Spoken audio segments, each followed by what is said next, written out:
que es lo último que terminamos de hablar, ¿no? De aparato excretor, ¿no? Acá se almacena la orina, acá sale la orina, por acá, por la uretra, como puedes ver, está más hacia arriba del canal vaginal, ¿sí?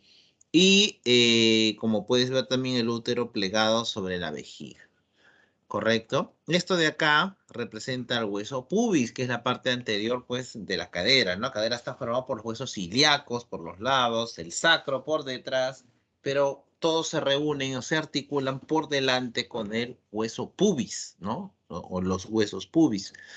Y delante de la pubis se encuentra un rodete de grasita que va a dar una elevación conocida acá como el Monte de Venus. Esta elevación por delante del pubis se le conoce como Monte de Venus, que desde allí hacia la parte inferior es que se empieza a proyectar lo que es el vello púbico, ¿sí?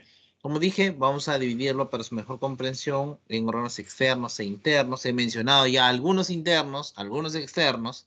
Internos son el útero, por ejemplo, ¿no? La vagina. Externos son estos, por ejemplo, el Monte Venus que estaba mencionando.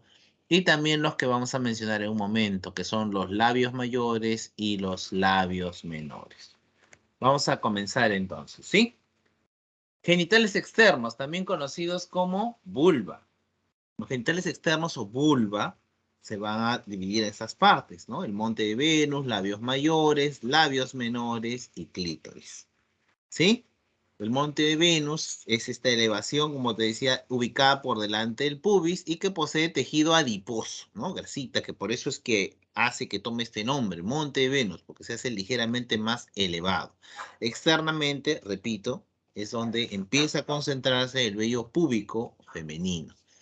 Los labios mayores, que en esta imagen, a ver, acá mira, para ubicarnos en esta imagen, no sé si logran ver, esto de acá vendría a representar los labios mayores, o sea, por acá debería estar el vello púbico. Y hacia la parte inferior, dos rodetes de piel más engrosados, ¿no? De un color un poco más oscuro que el resto de la piel circundante, corresponden a los labios mayores, ¿correcto? Ahora, por dentro de estos labios mayores vamos a encontrar dos repliegues de piel delgaditos, sin folículos pilosos ya sin folículos pilosos, llamados los labios menores, los cuales van a delimitar un espacio llamado vestíbulo, que es donde se va a encontrar en este espacio delimitado por los labios menores, vuelvo a decir, va a encontrarse el orificio vaginal y la salida de la uretra, ¿no? En este espacio llamado vestíbulo, que está delimitado, formado por los labios menores. Ahora, nótese también que he resaltado algunas palabritas acá cuando dice son homólogos. Los labios mayores son homólogos al escroto del varón. ¿Qué quiere decir esto? Que cuando estaba dándose el proceso de formación, ¿no? De nosotros, dependiendo si, bueno, íbamos a ser varones o mujeres, pues el mismo tejido fue transformándose. En el caso de que hubiera sido un varón, se transformaba en lo que ahora son los testículos. Y el mismo tejido, en caso hubiera sido mujer, daba origen entonces a lo que son los labios mayores. Por eso se dice que son homólogos. Los labios mayores femeninos son homólogos del escroto del varón. Proceden entonces del mismo origen, de la misma parte. Repito, por acción hormonal, en un caso del varón se transformaron en una cosa, en el caso de la mujer tomaron otra apariencia. ¿Sí? Los labios menores es algo igual. Los labios menores, ¿no? En las damas. En los varones, si es que hubiera sido un varón, cromosomas XY, determinó el sexo que va a ser varón, entonces esa parte, ese tejido, dio origen a lo que es el cuerpo esponjoso del pene, o sea, la parte ventral del cuerpo esponjoso del pene del varón. El clítoris, que está formado por la parte más anterior, en realidad la parte más hacia arriba, más hacia adelante, si quieres decirlo también, de los labios menores, forma un repliegue de piel llamado prepucio, que va a cubrir a una estructura, a la superficie, mejor dicho, de una estructura muy sensible llamada clítoris. El clítoris es la parte más sensible, con mayor terminaciones nerviosas, a eso me quiero referir, que está ubicada en los genitales externos o vulva. Pero el clítoris mucho tiempo se pensó, incluso en tu libro todavía creo, permanece esa información que mide pues alrededor de un par de centímetros, cosa que según los modernos estudios, estamos hablando pues de un par de décadas atrás nomás, demostraron que el clítoris no mide un par de centímetros, sino mide pues el equivalente a lo que mide el pene del varón, e incluso algunos estudios sugieren que hasta un poco más. En promedio estamos hablando de unos 15 a 18 centímetros, ¿no? Que es lo que se calcula mide el clítoris. Pero que externamente solamente se aprecia, como te dije, un par de centímetros, ¿no? De 1 a 2 centímetros más que nada. Y es más, este órgano, el clítoris, se considera un homólogo del pene. ¿Por qué se considera un homólogo? Lo que pasa es que el clítoris también está formado por tejido eréctil, por tejido que es capaz de llenarse, muy similar a los que son los cuerpos cavernosos, muy similar a ellos. Muy bien. Ahí está una vista, ¿no? Diferente para que se pueda referenciar todos los órganos. Esto de acá vendría a ser Monte de Venus, ¿sí? Aunque no lo menciona acá, esta parte debería ser Monte Venus. Esos de acá vendrían a ser los labios mayores que te decía, que todavía tienen folículos pilosos. Por dentro de estos dos labios mayores, por dentro encontramos dos repliegues de piel, que son los labios menores, y que van a delimitar un espacio. Este espacio que delimitan los labios menores se le conoce como vestíbulo, como te decía, ¿no? En el vestíbulo, ahí vemos un orificio más hacia arriba o más hacia adelante, dependiendo la, ¿no? La pista que consideremos. Ese agujero corresponde a la salida de la uretra, o sea, la orina sale por allí. Y en la parte más inferior tenemos la entrada del orificio vaginal, en el cual sabemos viene cubierto parcialmente por un tejido fibroelástico llamado himen, ¿cierto? Que le da una especie de protección mecánica ante a la entrada de algún cuerpo extraño o algún microorganismo. ¿Sí? Muy bien. El vestíbulo, como te mencionaba, ¿no? Ese espacio delimitado por los labios menores, contiene la salida de esos dos orificios, ¿no? El meato urinario, por donde sale la orina, y te cuento que la uretra, justamente que sale por ese meato urinario, a ambos lados se presenta un par de glándulas llamadas las glándulas de Skene o parauretrales, que vendrían a ser las homólogas de la próstata del varón. O sea, en cuanto a glándulas, también hay homólogos. Lo que en el varón es la próstata, en las mujeres viene a ser su equivalente del mismo tejido, las glándulas de Skene, o parauretrales. Y en el caso del orificio vaginal, pues tiene a las glándulas de Bartholins, que son las cuales le dan la lubricación necesaria para la cópula. Pero en el varón, el que cumple ese papel, el de lubricación, se llama glándulas de Cooper. Glándulas de Cooper. ¿Sí? Muy bien. Entonces acá, por ejemplo, ajá, acá dice glándula de Bartholin, no sé si alcanzan a leer por acá, ¿sí? Esta acá, por ejemplo, es la glándula de Bartholin, que está, como te dije, en la entrada de la vagina y es la que aporta la lubricación necesaria para la cópula. Aquí está lo que te mencionaba, el periodo de indiferenciación entre un hombre y una mujer. O sea, digamos que este es un feto, digamos, de unas 8 semanas, ¿sí? Mira, unas 8 semanas. Mira, así como ves acá, ¿no? Acá está, no es que se vea colores, sino que está acá en colores para que tú distingas. Acá, por ejemplo, en este estadio, ¿tú puedes diferenciar si este ser va a ser varón o mujer? Dime, ¿sí o no? A esto de acá se le llama tubérculo genital, como dice acá, ¿no? En este tubérculo genital, ¿puedes distinguir si va a ser varón o mujer? ¿Tú qué dices? ¿Se puede distinguir o no? Chicos, ¿se Sí puede se puede. distinguir o no? ¿Sí se Sí. puede? ¿Qué va a ser? ¿Varón o mujer? ¿O no se puede? Así, me estoy hablando, se puede distinguir, me refiero así, ectoscópicamente. O sea, imagina que tuvieras un embrión en tu mano, lo han sacado y dices, a ver, ¿qué hubiera sido, varón o mujer? Ahí, físicamente allí, no puedo distinguirlo. Se va a saber, claro, se sabe desde el inicio. ¿Por qué? Porque el sexo está determinado cromosómicamente. Pero en realidad, chicos, este es un tema muy amplio. En realidad eso está, a ver, como quien dice, está determinado, entre comillas, que va a ser varón o mujer. Porque hay algunas, obviamente, digámoslo así, ¿no? Alteraciones que pueden ocurrir en las cuales no vamos a, a poder de repente ver el efecto que provocan estas hormonas, ¿ya? A ver, en este estadio con más o menos 8 semanas no se puede distinguir, pero mira, a medida que pasan las semanas y las hormonas van haciendo su efecto, mira, lo que era amarillito acá, mira acá, ¿qué se convirtió acá en el caso del varón? ¿Qué vendría a ser esto? Ahí está en inglés, pero ahí está, el glande del pene. ¿Y qué vendría a ser en el caso de la mujer?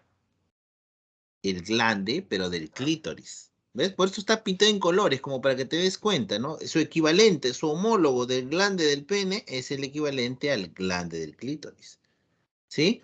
El tejido, el prepucio que cubre el glande del pene, también obviamente hay un tejido llamado prepucio que cubre obviamente al glande del clítoris. También hay, ¿correcto? Ahora, esto de acá que es el escroto, ¿cierto? La bolsa escrotal que rodea los testículos, su homólogo en las mujeres que va a formar, ¿qué es esto de acá? ¿Qué es esto de color moradito? Dijimos. ¿Qué cosa es? Ya, ahí lee, no importa acá. Bueno, tengo otro idioma, es esto. Bueno, ya. Son los labios mayores, labios mayores. Lo rojito acá que vemos, estos más bien son los labios menores, menores. Pero en el varón, ¿qué pasó con los labios menores? Se cerraron, se juntaron y formaron un rafe medio, la parte ventral del cuerpo, ¿no? Del pene, la porción esponjosa justamente del cuerpo del pene. Y ahí se juntaron más bien. En el caso de la mujer quedó separado y es más, delimitaba obviamente la salida de un par de conductos, del orificio uretral y de la vagina. Hablemos ahora de los genitales internos, ya hablamos de los externos. Los internos están formados, como dice acá, por vagina, útero, trompas uterinas y ovarios. La vagina es el órgano copulador femenino, es la que recibe al pene durante el acto sexual, es el canal natural de parto, así se le considera, y es la vía de conducción del flujo menstrual y secreciones uterinas. Esa es la vagina, un conducto de más o menos unos 10 a 12 centímetros que se extiende desde la vulva, de la parte externa, hacia el útero. El útero, ahora el útero. El útero es un órgano muscular, parece una pera invertida, dice acá su descripción anatómica, ¿no? 8 por 5 por 2,5, más o menos un órgano así, ¿no? Como una pera, efectivamente, más o menos ese tamaño tiene. Y en ese órgano, pues, se va a desarrollar el nuevo ser si es que se llega a fecundar. Ahí va a crecer, en el útero va a crecer, va a desarrollar, va a madurar y obviamente va a estar ahí hasta el final de la gestación. ¿Sí? Para ello, el útero debe cumplir algunos requisitos que vamos a ver. Vamos a ver sus características en todo caso primero, para que sepas de qué te estoy hablando. Acá hay algunos cambios que se presentan con la edad, ¿no? El útero va cambiando de aspecto, de forma, según la edad de la mujer. Anatómicamente tiene tres partes: fondo, cuerpo y cuello. Siendo el fondo esta parte, siendo el cuerpo la mayor parte del útero, ¿cierto? Y el cuello se le llama la parte inferior, la parte más angosta. Esto de acá se le conoce como cuello uterino, ¿sí?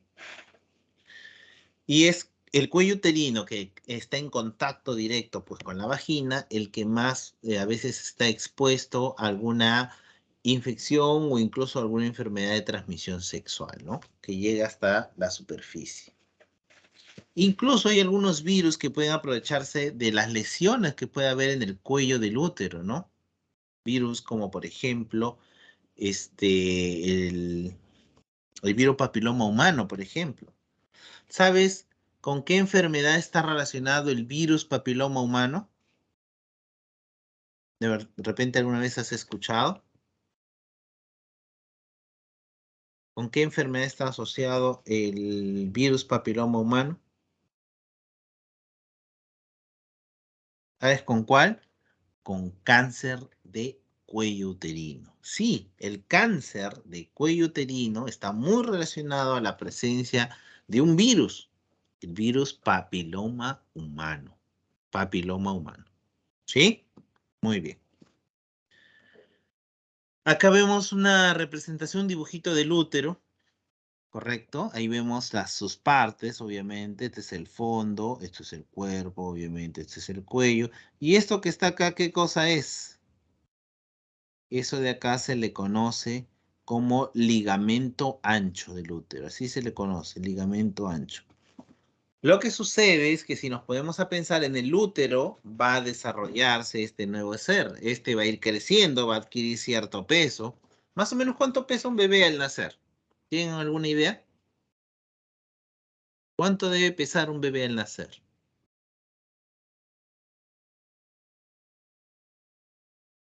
¿Alguna idea?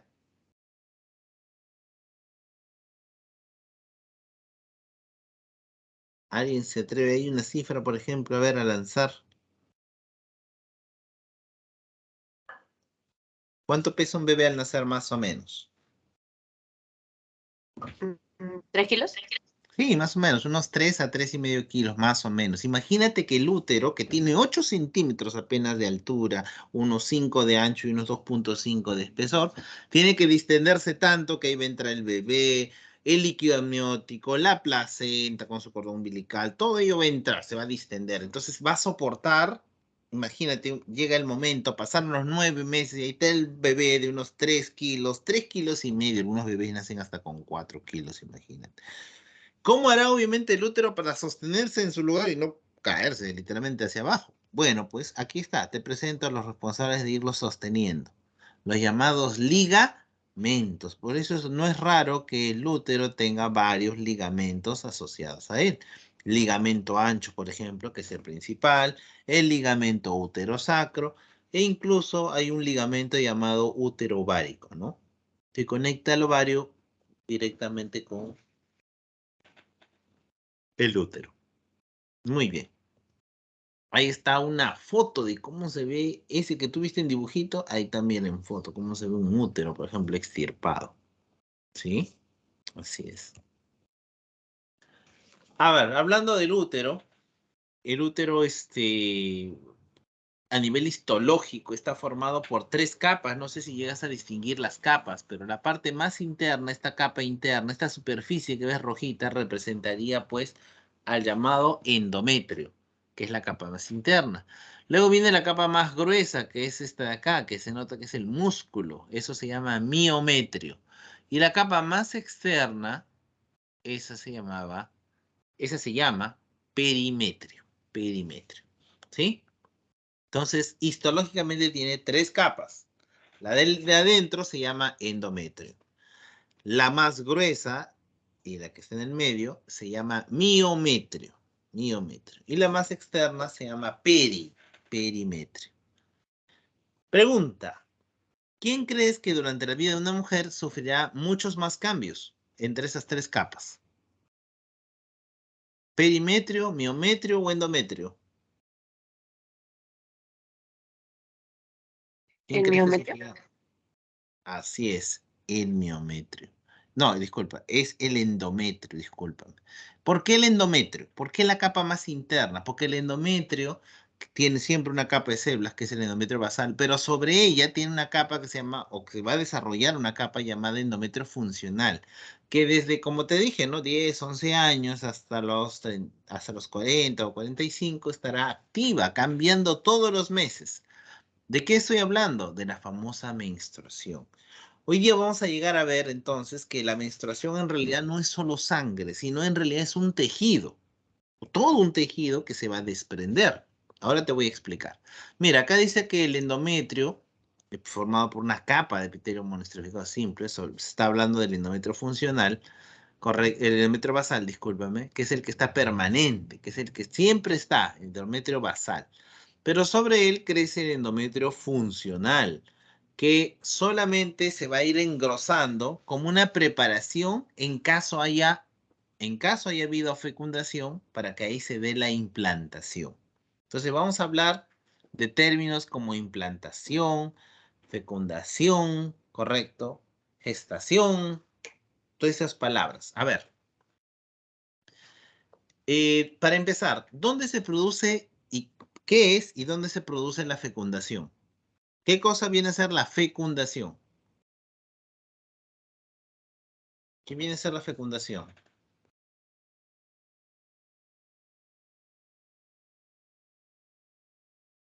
La fecundación, chicos, es la unión del espermatozoide con el ovocito secundario de la mujer, con el óvulo, con lo que ustedes llaman óvulo, ¿sí? El ovocito secundario, cuando se une con el espermatozoide, eso se llama fecundación.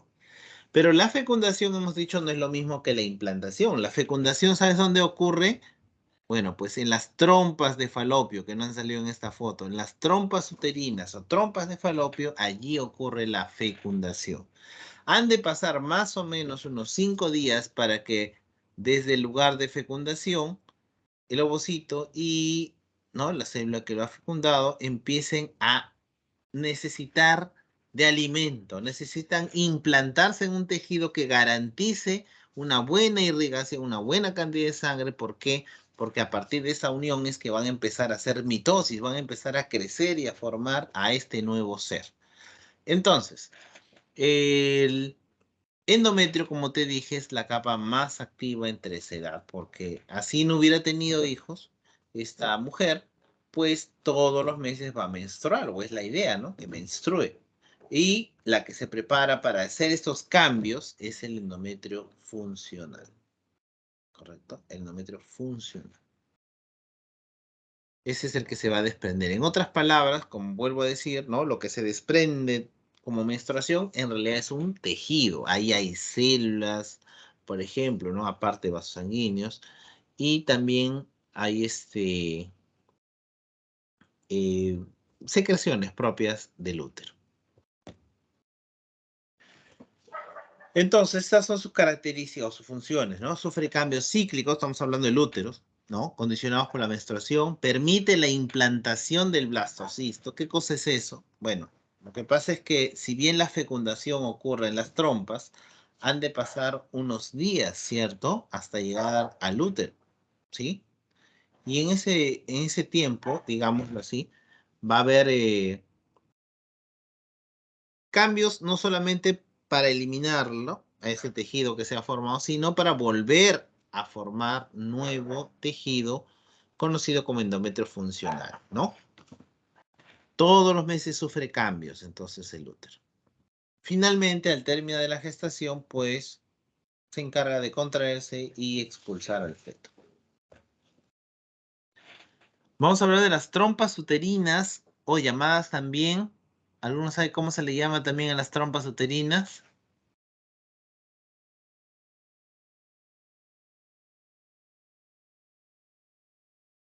¿Cómo se le llama también a las trompas uterinas? ¿Alguien sabe? ¿Trompas de falopio? Sí, aquí estaba, mira, trompas de falopio, efectivamente. Las trompas de falopio están unidas al útero, como puedes ver, ahí están las trompas de falopio, y es en esta región, en lo que se llama o se conoce como ampolla, es el lugar donde va a encontrarse el espermatozoide con el ovocito que vaya a ser fecundado. ¿Sí? Muy bien.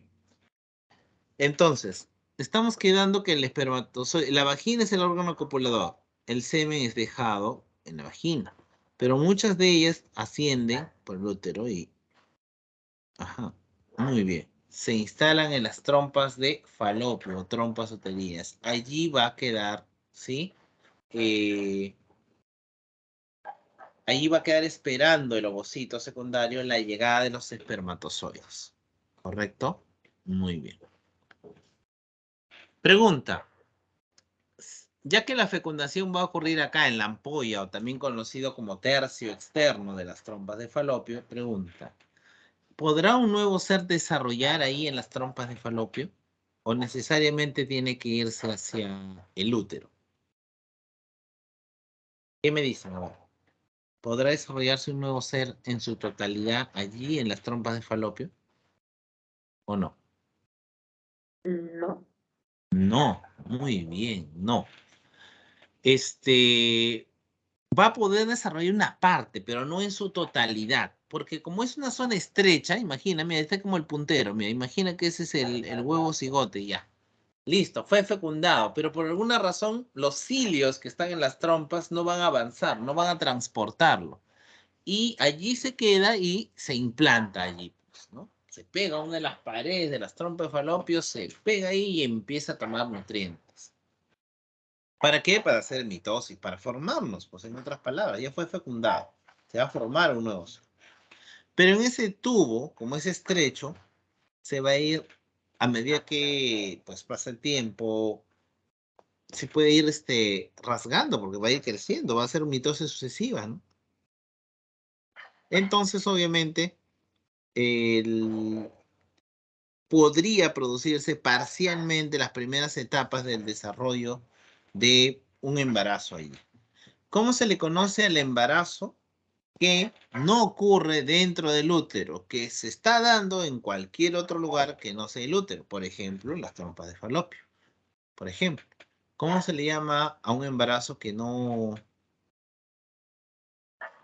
pues no va a completar su desarrollo dentro del útero? ¿Cómo se le conoce también? ¿Alguno sabe? Se le conoce como embarazo ectópico. Embarazo ectópico, ¿sí? Aquella gravidez, aquel desarrollo embrionario que va a ocurrir en las trompas de falopio. Muy posiblemente a medida que crezca, imagínate, ya te he dicho, el bebé tiene que crecer ahí con su placenta y su líquido amniótico. A medida que pase, va a ir creciendo y puede hasta desgarrarse. Con seguridad se va a desgarrar esas trompas de falopio. Muy bien.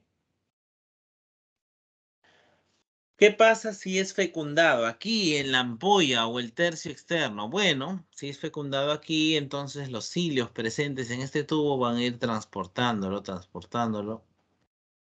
correcto, hasta llegar al útero. Pero si es que no se les puede transportar, pues ya te dije, ¿no? Podría ser el caso que desarrolle en las propias trompas de falopio, ¿sí?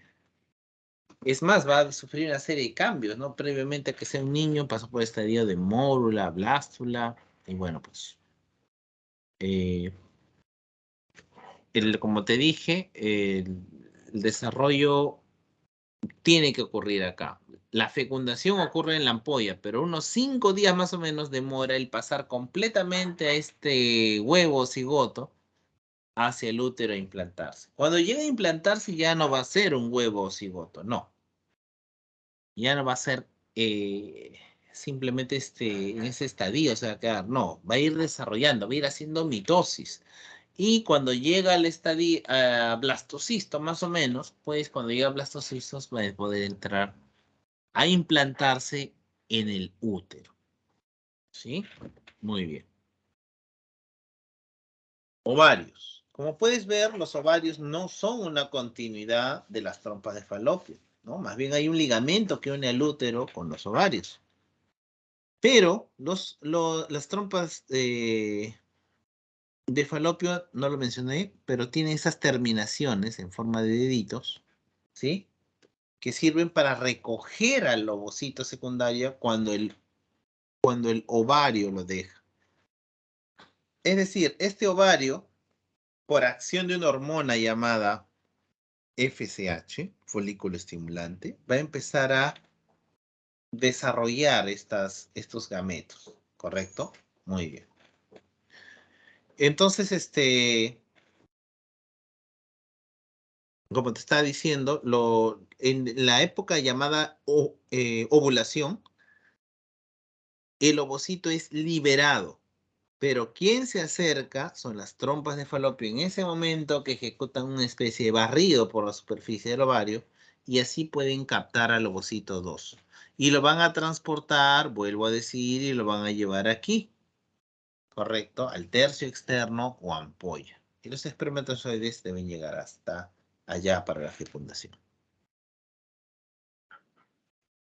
¿Correcto? Los ovarios tienen 3 partes histológicas, la albuginia, la corteza y la médula, siendo la albuginia la cubierta más externa. ¿Sí? Muy bien.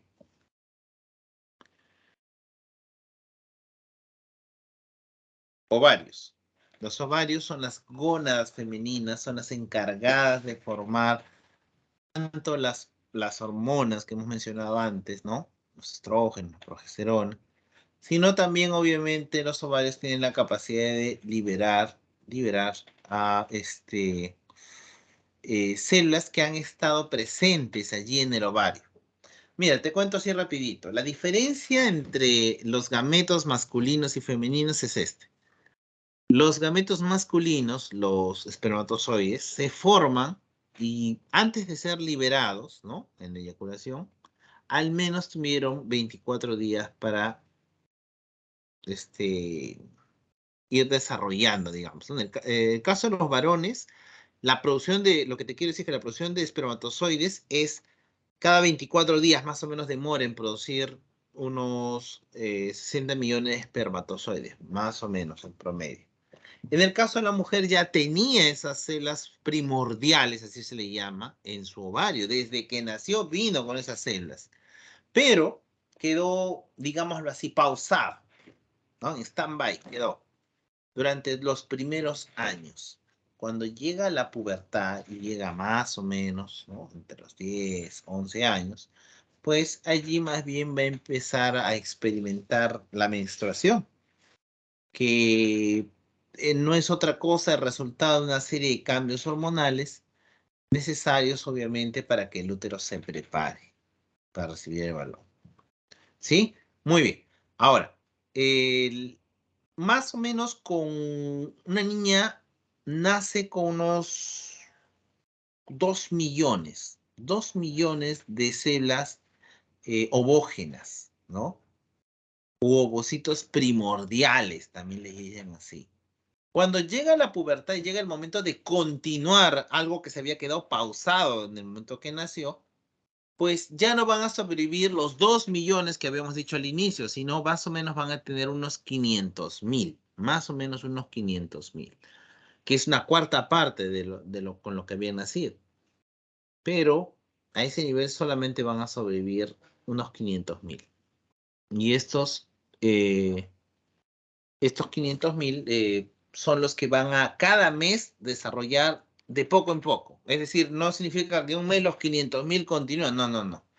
En un mes, en una mujer, digamos, 15 a 20 de esos 500.000, 15 a 20 de esos ovocitos primarios, esta vez llamados así, van a ir desarrollando con la intención de convertirse en el ovocito 2, en aquella célula que va a ser liberada y que va a poder ser susceptible de ser fecundada.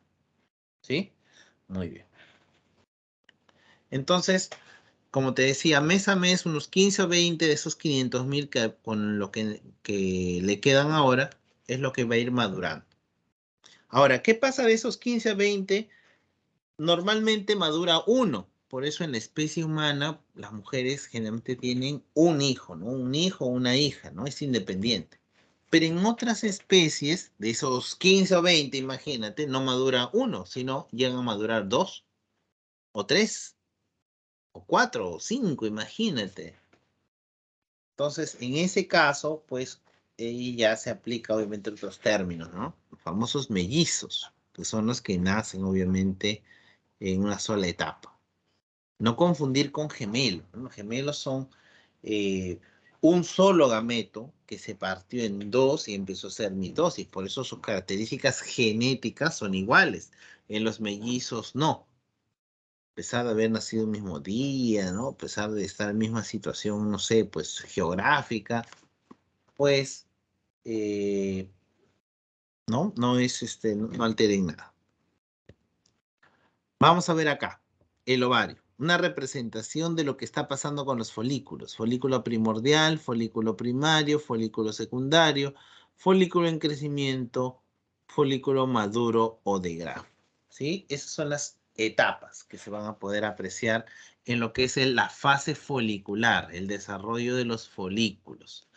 Luego que han pasado unos días, más o menos han pasado unas 12 semanas, unas 2 semanas, disculpa, ¿sí? Unos 12 a 14 días y ya estamos llegando al momento en que el folículo va a madurar. ¿Sí? El folículo maduro o folículo de Graf va a madurar. Muy bien. Si el folículo maduro de Graf llega a su etapa final de maduración, esa célula que tiene en su interior, que se llama ovocito, va a ser liberado, ¿no? Mira la secuencia, mira, este de acá, muy bien. Vemos acá que se rompe el folículo, mira, esta cubierta de rayos, eso era el folículo, y se queda el del medio.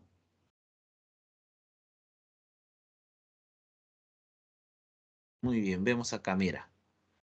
Expulsión del ovocito 2 u ovocito secundario. Pero, ¿qué vemos? Vemos que estas células foliculares no se queda allí, sino que estas células foliculares en realidad se van a transformar. Mira, estas mismas células foliculares, estas células que estaban acá alrededor, se van a transformar en lo que se llama el cuerpo amarillo.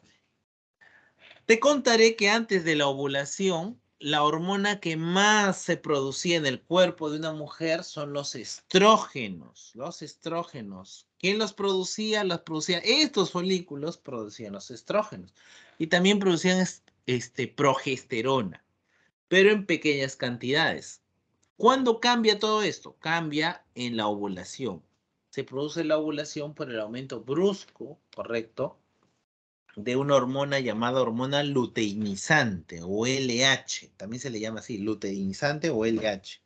Y esa hormona, al ser liberada, pues produce rompimiento del folículo y también acerca a este ovocito 2 hacia, hacia esa etapa, digamos, en que este cuerpo amarillo va a liberar progesterona, porque como ya hay un ovocito y hay posibilidades de ser fecundado, este cuerpo amarillo va a liberar progesterona, una hormona que va a terminar de acompañar el engrosamiento del endometrio que se está dando en paralelo, así como acá se están desarrollando folículos, eh, pues en el útero pues está en la parte en la cual se está preparando, está empezando a triplicar el nivel de capas de endometrio funcional.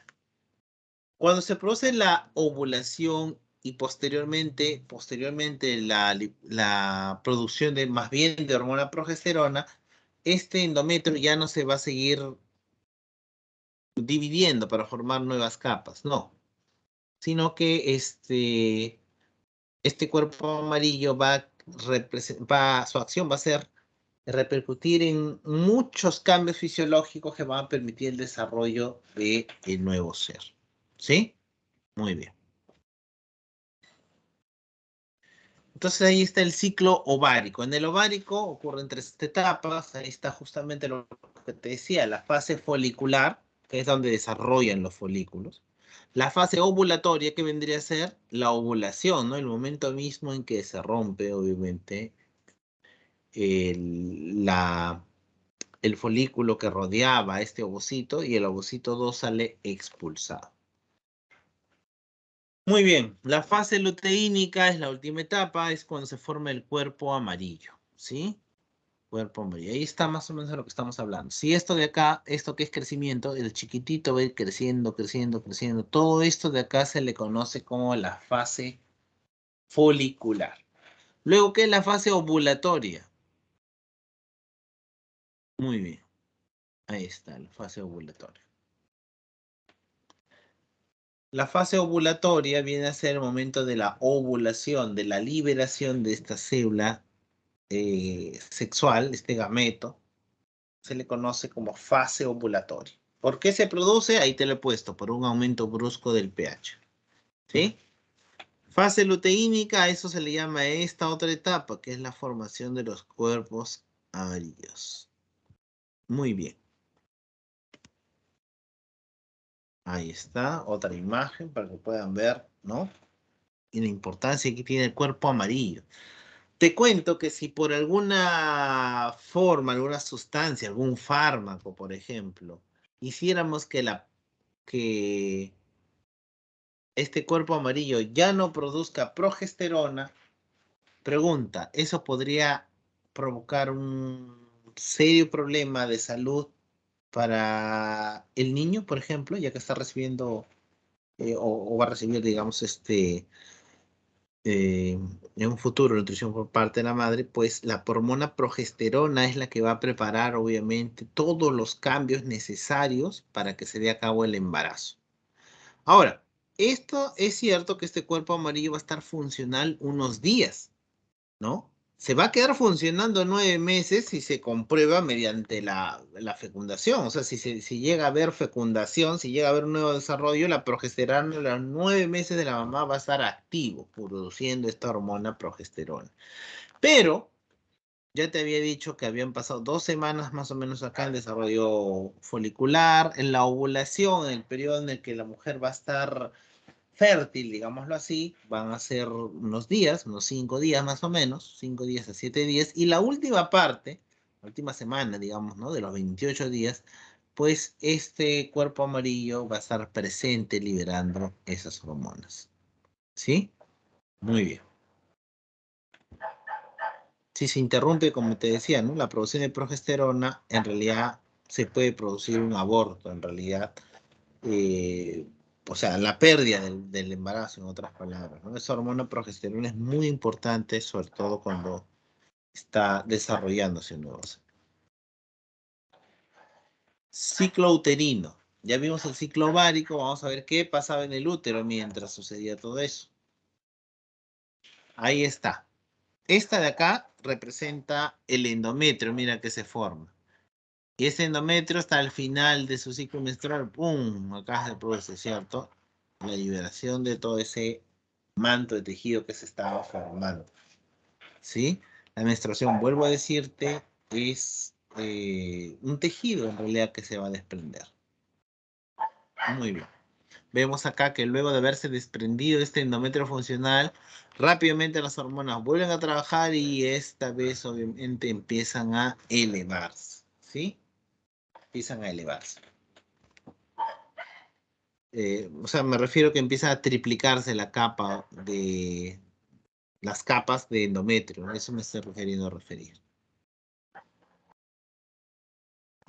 Este es un pequeño esquema de más o menos cómo funciona el sistema endocrino y sus repercusiones dentro de eh, digamos, dentro de sus repercusiones dentro del útero, ¿no? Para estimular cambios en ese endometrio, para estimular esos cambios. Muy bien, chicos, ese era el aparato reproductor femenino, como les dije, era un poco más extenso. Ahora, el aparato reproductor masculino es un poco más fácil de entender. En realidad, los testículos son los que van a producir los gametos sexuales masculinos. Están cubiertos por por un tejido, ¿no? De piel y músculos conocido como escroto, ¿no? O bolsa escrotal, ¿no? ¿Correcto? Ahora, eh, los cambios que se van a apreciar, como te decía, ¿no? A partir de la semana 12 más o menos, van a ir incrementándose de tal forma que incluso la salida de los testículos hacia el exterior, ¿sí? Se producirá recién en la semana 28, ¿correcto? En el caso de la mujer, las gónadas, repito, son los ovarios, solamente que se han dirigido a ambos lados del útero. En el caso del varón, pues el varón no tiene útero, obviamente, ¿no? Y los testículos tienen la particularidad, la propiedad de que a ver, ¿cómo lo puedo decir? Los cambios que se van a generar en el descenso de los testículos van a ser graduales, graduales. Los ovarios van a quedarse todo el tiempo dentro del abdomen, pero en el caso de los varones, las gónadas al inicio estaban encima, dentro del abdomen, o sea, como los ovarios, dentro del abdomen. Pero más o menos a partir de la semana 28, los testículos van a empezar a descender y van a irse alojando finalmente allí, en la bolsa escrotal. ¿Por qué? Porque se requiere de una menor temperatura para producir espermatozoides. Es decir, para que haya espermatogénesis, se necesita de unos 2 a 3 grados menos de la temperatura corporal. Estamos hablando de unos 34, ¿cierto? A 35 grados aproximadamente. ¿Correcto? Muy bien. ¿Qué pasa si no descienden los testículos hacia la bolsa escrotal? A eso se llama criptorquidia. Criptorquidia, así se llama. ¿Sí? Muy bien. Ahí está justo lo que te estoy queriendo mostrar, mira. Vamos a ver. Ajá. Muy bien. A ver.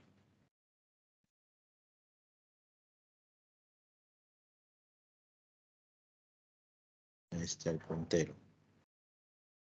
El puntero.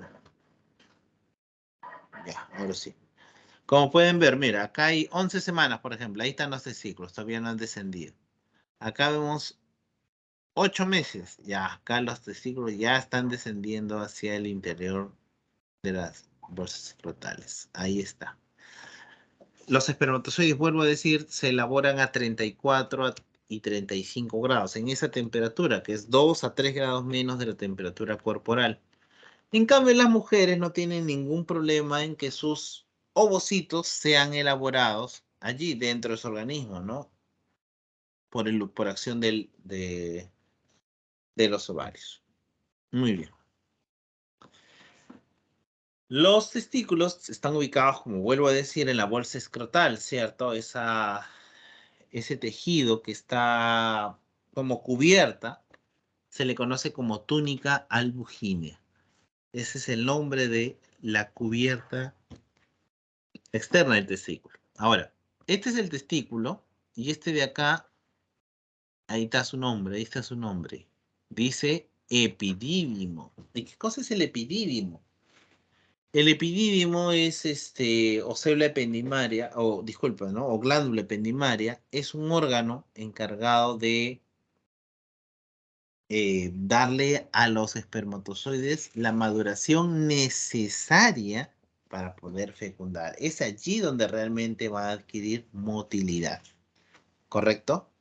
Ahora, eh, vamos a conocer un poquito más el interior, ¿sí? De los testículos. A ver, vamos a ver. Ahí está. Dentro de los testículos, ahí están los túbulos seminíferos, ¿cierto? Los túbulos seminíferos. Muy bien. Vemos acá el interior, en la misma imagen, mira, es la continuación. Ahí está, mira, ahí está un túbulo seminífero. Ahí está, mira. Y perteneciente, obviamente, al testículo. Ahí está. La pregunta sería acá, ¿y qué cosa hay dentro? ¿Qué cosa hay dentro de estos conductos, de estos túbulos seminíferos? ¿Qué cosa hay dentro? Bueno, lo que va a haber es esto. Esto es lo que va a haber. ¿Sí? Espermátides, espermatocitos 1, espermatocitos 2, ¿correcto? Eso es lo que hay dentro de un túbulo seminífero, o sea, células que se van a convertir en gametos y también vemos a una célula conocida nuestra. Muy bien. Ahí están los espermatozoides, ¿no? Los espermatozoides, vuelvo a decir, se forman a ese nivel, a ese nivel. Cuanto a las vías espermáticas, una vez que han sido elaborados dentro de los túbulos seminíferos, los espermatozoides, bueno, pues van a empezar a recorrer un largo camino, ¿no? Porque salen por acá, por un conducto que se llama túbulos rectos. Los túbulos rectos van a formar una red que se llama, todos pueden, muy bien. Acá esta red de conductos se llama red de Testis o red de Haller. Red de Testis o red de Haller. Esta red de Haller emergen de ella unos conductitos, ¿sí? Que son los conductos eferentes. Muy bien, los conductos eferentes. Ahora, los conductos eferentes, como si te puedes dar cuenta acá, va a formar todo este órgano medio largo. ¿Quién es ese? Ese órgano que estaba pegado ahí al testículo, que estaba adosado, que lo cubría, como en la imagen anterior. ¿Cómo se llamaba? Te dije su nombre. ¿Te recuerdas cómo se llama?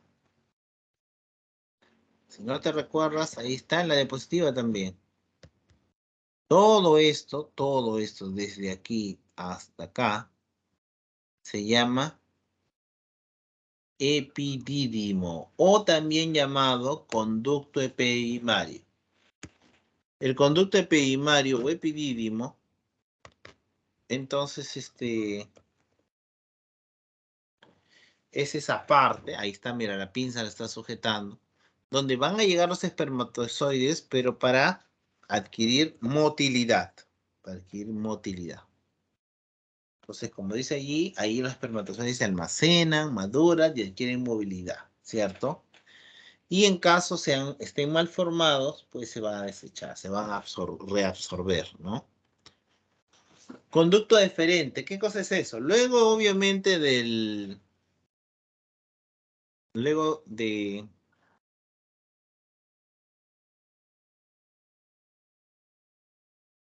del epidídimo, que es donde van a básicamente adquirir movilidad, pues el conducto deferente viene a ser el conducto que va a llevar de allí los espermatozoides hacia la próstata. Pero antes de llegar, obviamente, hacia la próstata, se van a unir con el conducto, no, después del epidídimo sale el conducto deferente. El conducto deferente se va a unir con el conducto de la vesícula seminal para formar juntos el conducto eyaculador. Entonces, vamos a ver, vamos a un repaso. A ver, en el testículo se forman espermatozoides, pero estos no tienen movilidad. ¿Dónde van a adquirir la motilidad o movilidad? En este otro órgano que está dentro también de la bolsa escrotal. ¿Cómo se llamaba este órgano? La tercera vez creo que lo pregunto. ¿Cómo se llama el órgano? Que está junto al testículo y donde se va a donde obviamente van a madurar los espermatozoides e incluso van a adquirir motilidad. ¿Cómo se llama? Epidídimo. Del epidídimo sale un conducto acá, sale un conducto, que es el llamado conducto deferente. Deferente. ¿Sí? Deferente. Muy bien. El conducto deferente buscará llevar los espermatozoides formados hacia la uretra, ¿no? Por eso tienen que pasar a través de la próstata. Una vez que llega hacia allá, en dirección a la próstata, vuelvo a decir, aparece cerca a él el conducto de la vesícula seminal que trae finalmente el contenido de lo que va a ser ¿no? Una eyaculación. Pero, el complemento, ¿qué cosa hay dentro de la próstata que pueda aportar? Bueno, pues hay fosfatasa ácida, fosfatasa alcalina, vitamina C, ¿no? Una serie de compuestos que van a ayudar a que, digámoslo así, se forme el semen en sí. El semen es la reunión de células, que son los espermatozoides, más otros fluidos que la acompañan, ¿no? Entonces es el semen. Básicamente son las células sexuales, los espermatozoides, en otras palabras, rodeados, unidos, obviamente, por otras sustancias que lo acompañan, ¿no? Que no son células, ¿no? Tal es el caso de fructosa, vuelvo a decir, prostaglandinas, ¿no? Esas sustancias me refiero que son las que van a acompañar, ¿sí?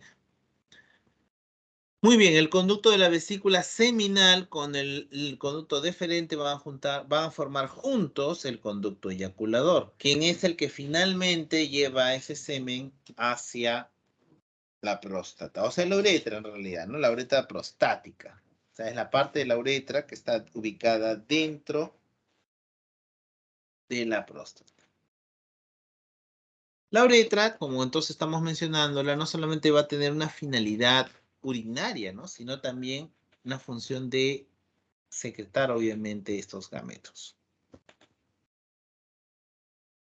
Glándulas accesorias, ahí les estoy mostrando, vesícula seminal, próstata y glándulas de Cooper. La vesícula seminal secretan fosfatasa, no, secretan, disculpa, prostaglandinas, ácido ascórbico, que es la vitamina C, y la fructosa. ¿Correcto? La próstata tiene una secreción lechosa, posee lípidos, enzimas, proteínas, fibrolicinas, ácido cítrico, etc. Glándulas, muy bien, glándulas de Cooper. Las glándulas de Cooper o bulbouretrales, no sé si se logra ver por aquí, aquí está, ¿sí? Glándulas de Cooper, ahí está. Son las que finalmente van a dar la lubricación necesaria para que pueda realizarse la cópula. ¿Correcto? Muy bien.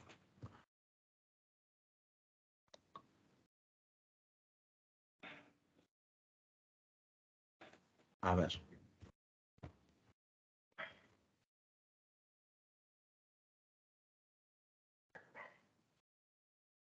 Muy bien. Vamos a ver. Ahí está. El semen.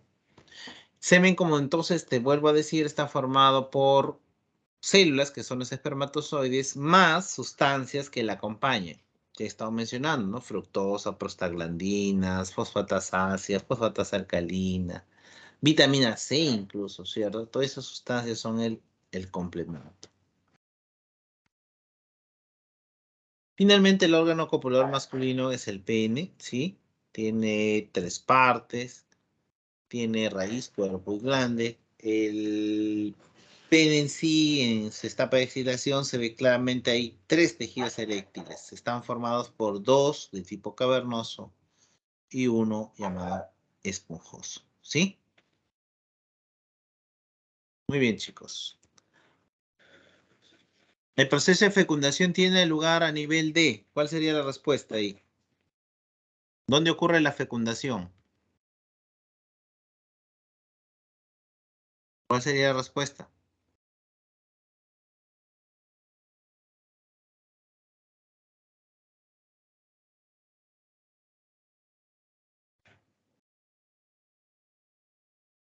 Trompas de falopio, ¿sí?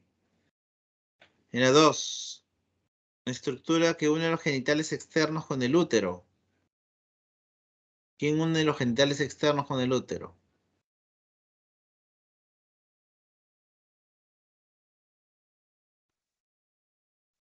La vagina.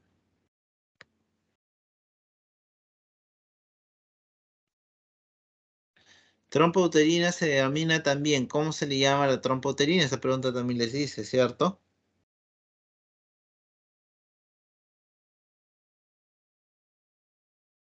Trompas de falopio. 4, folículo que interviene en la ovulación.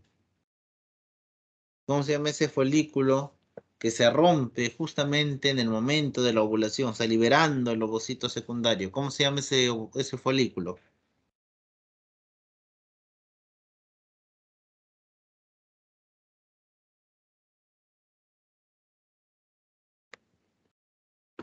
Folículo de Graf. 5, este es el aparato digestivo. Secreta lipasa gástrica, que hidroliza grasas de cadena corta, ácidos grasos y monoglicéridos. ¿De quién está hablando? ¿Quién secreta lipasa gástrica? Al decir gástrica, se supone que está hablando de quién?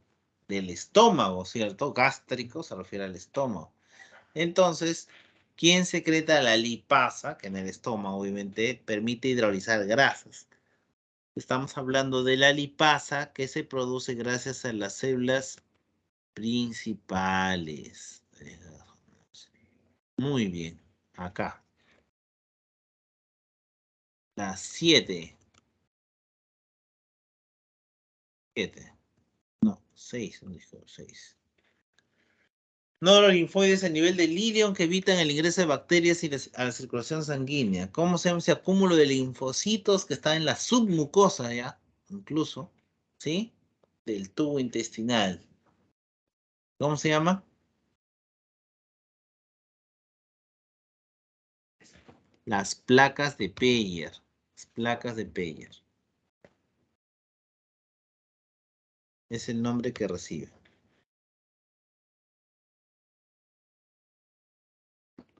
Porción del tubo digestivo en el que se absorben electrolitos y ciertas vitaminas.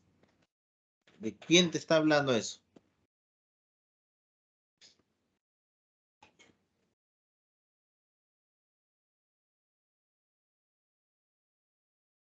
Muy bien.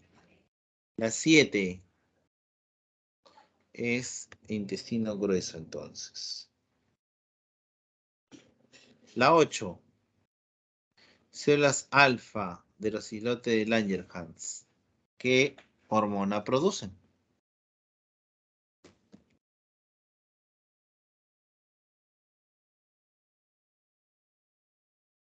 Glucagón. Y la insulina, la famosa insulina. A ver, acá la respuesta es glucagón.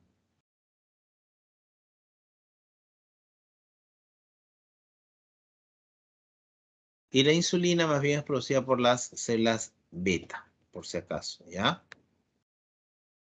Dice, el O2 es transportado a los pulmones, de los pulmones a los tejidos formando el compuesto oximoglobina. ¿En qué porcentaje va ese oxígeno unido a la hemoglobina? ¿Se recuerdan? ¿Se recuerdan en qué porcentaje?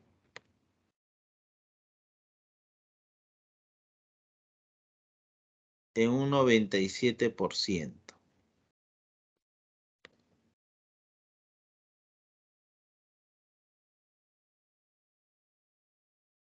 Dice una compleja mezcla de fosfolipidos y proteínas denominada sustancia surfactante. ¿Quién produce la sustancia surfactante? Una pregunta muy fácil.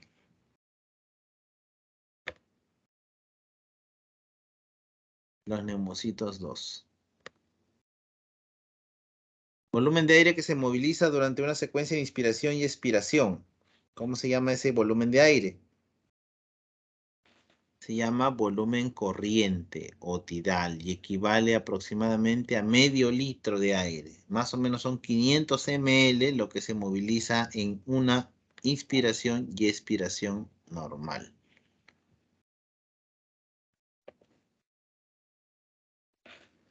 Ah, disculpa, pero no dice el normal, dice secuencia de inspiración y expiración forzada, disculpa, forzada. Así es forzada, te está hablando de la capacidad vital. Capacidad vital, disculpa. Si es normal, es volumen corriente o tidal. 12. Volumen de aire inspirado en cada respiración normal. Ahora sí. ¿Cuánto es ese volumen? 500 ml. Filtración glomerular expresada en litros por día es de, también no sé si se acordarán ese dato, era 180. ¿Correcto? Muy bien. Órgano que participa en la expulsión de orina y conduce el semen en el varón. ¿De quién estamos hablando? ¿Qué órgano participa en la expulsión tanto de orina como de semen? De ambas cosas. ¿Cómo se llama ese conducto? Que estoy facilitando, que es porque sale orina y semen, ya que es función de ambas cosas, excretor y reproductor. Estamos hablando de la uretra.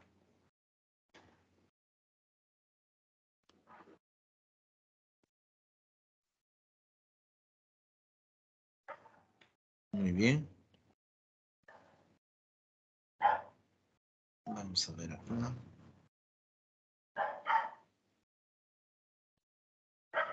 Ah, faltaba este de acá. Biomolécula que se reabsorbe en su totalidad, principalmente en el tubo contorneo proximal. ¿De quién estamos hablando? Biomolécula, dice. Ah, acá no hay clave en el 15. Ahí no, la pregunta no tiene sentido y te está dando la respuesta, ¿no? Pero por si acaso, la biomolécula que se reabsorbe en su totalidad, hay dos, ¿no? En realidad, no sé cuál te estará preguntando, pero la 15 no tiene respuesta, ¿no? Te está diciendo en el TC, en tubo contorneo proximal y TCP ya es tubo contorneo proximal, ¿no? Entonces, acá son ejemplos de tubos. Acá dice biomolécula, que es reabsorbida en su totalidad en el tubo contorneo proximal. ¿Alguno sabe cuáles son esas biomoléculas? Son dos, ya te lo adelanto, que son las que son reabsorbidas totalmente a nivel del TCP, del tubo contorneo proximal. ¿Alguno se recordará? ¿Se recordará? Ya, voy a ponerla acá, a ver, por si acaso. A ver. ¿Ya?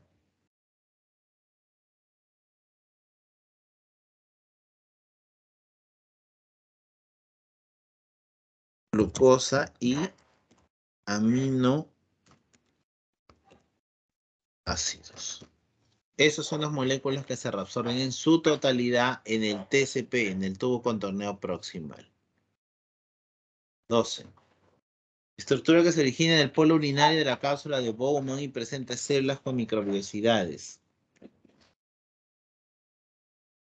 Bueno, cuando dice células con microvellosidades, ahí están hablando del tubo contorneo proximal.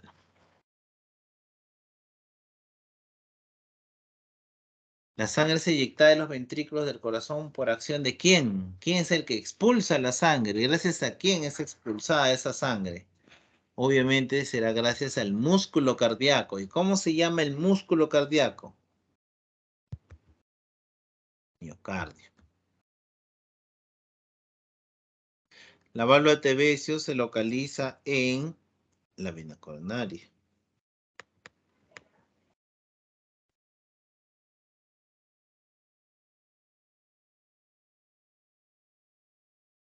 Muy bien. La 19, la válvula de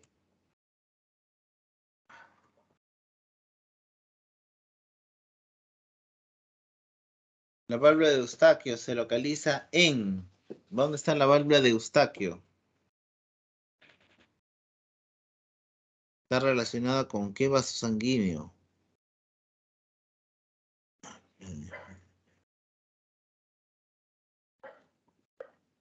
Muy bien. 19, veamos cabo inferior. Y 20, la válvula bicúspide. ¿Qué tipo de sangre circula a nivel de la bicúspide? ¿Bicúspide es lado derecho o izquierdo? ¿Se recordará? ¿Por qué lado del corazón está la válvula bicúspide? ¿El lado derecho o el lado izquierdo? ¿Se recuerda? Es lado izquierdo, por si acaso, y es sangre de tipo arterial. Muy bien, chicos.